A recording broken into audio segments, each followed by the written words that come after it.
mais uniquement pour liquider ku ñuy wax Ousmane Sonko. waaw maa ngi bàyyi nag sama confrère bi Ciré Clédor Ly mu eggali.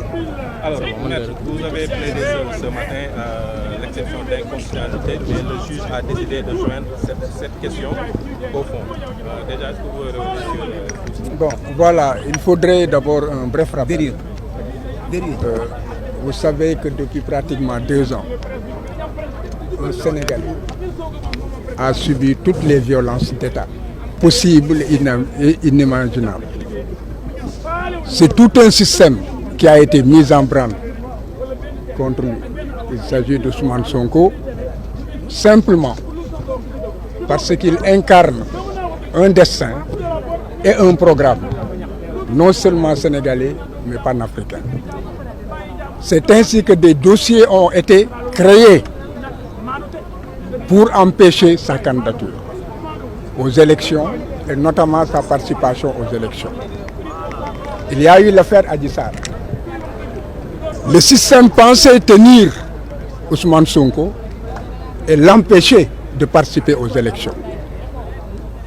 Mais vous avez vu, 2 juges se sont prononcés et ont fait comprendre que cette décision rendue dans l'affaire de viol inventé ne pouvait pas prospérer, d'autant que du point de vue de la loi et de la procédure, Ousmane Sonko avait anéanti la décision.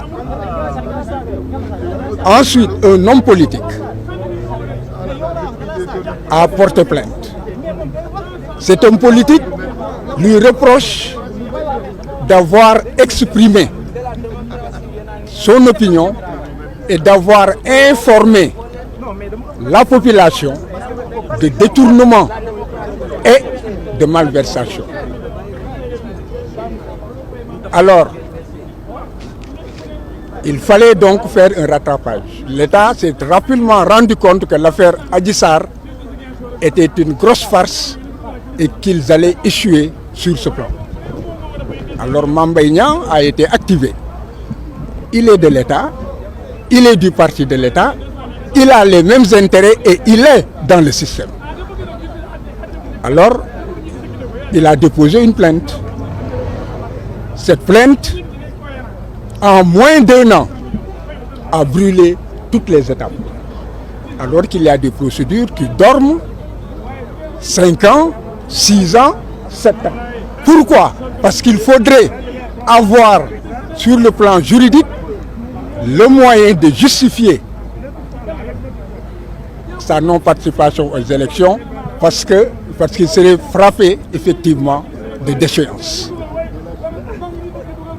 Il s'est trouvé que les premiers juges, en rendant leur décision, l'ont bien condamné, mais dans des limites qu'ils estimaient, eux, raisonnables. Le ministère public et Mame Mbaye Niang ont interjeté appel pratiquement dès les premiers jours. Et 17 jours avant même que les délais d'appel ne soient épuisés, l'affaire a atterri au niveau de la cour d'appel et remake. Mais là, le juge a justement calibré la peine sur un quantum permettant à Ousmane Sonko de ne pas permettant effectivement à Ousmane Sonko de rentrer dans le cadre d'une inéligibilité. Il faut que l'on comprenne. J'ai dit que c'est un système, un complot d'État, des procès qui sont fabriqués, des procédures qui sont violées, l'ensemble des droits n'ont jamais été respectés et je ne rentrerai pas dans les détails parce que l'erreur est de dire que Ousmane Sonko a eu ses avocats présents à la barre, à l'audience où la cour d'appel effectivement jugeait cette affaire. Et tout le monde sait que c'est faux. Et pourtant cela est écrit. Par ailleurs, il y a aussi, je dirais, des mensonges grossiers que l'on retrouve dans la décision. Mais ce sont des détails, je n'y reviendrai pas, et ce sont des moyens qui doivent être aujourd'hui jugés. Maintenant, il y a une dernière étape, c'est en fait la Cour suprême. Parce que la décision de Mame Mbaye Niang ne peut pas avoir une valeur juridique utilisable par le système politique s'il n'est pas revêtu de l'autorité de la chose jugée. Voilà ce qui est recherché. Donc il faut que la Cour suprême statue. Et c'est la programmation d'aujourd'hui où la Cour suprême devait en fait se prononcer. Il se trouvait que les avocats de M. Ousmane Sonko ont déposé une exception d'inconstitutionnalité. Et c'est la loi qui dit que devant la Cour d'appel, vous pouvez soulever une exception d'inconstitutionnalité, vous pouvez aussi le faire devant la Cour suprême. Alors, la conséquence, c'est que la Cour suprême ne peut pas, en droit, aujourd'hui, rendre sa décision. Elle ne pourra rendre sa décision que dans un mois. Donc, la question des candidatures sera dépassée.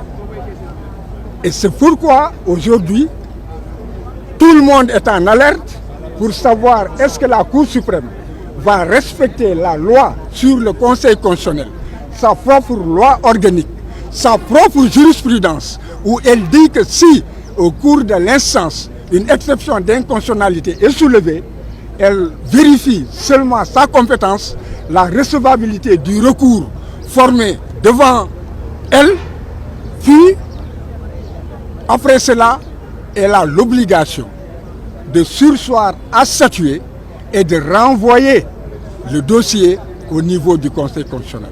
Et le Conseil constitutionnel aussi, dans sa jurisprudence, a dit que la Cour suprême doit veiller à vérifier ces deux éléments, la compétence et la recevabilité. En dehors de cela, elle n'a aucune compétence.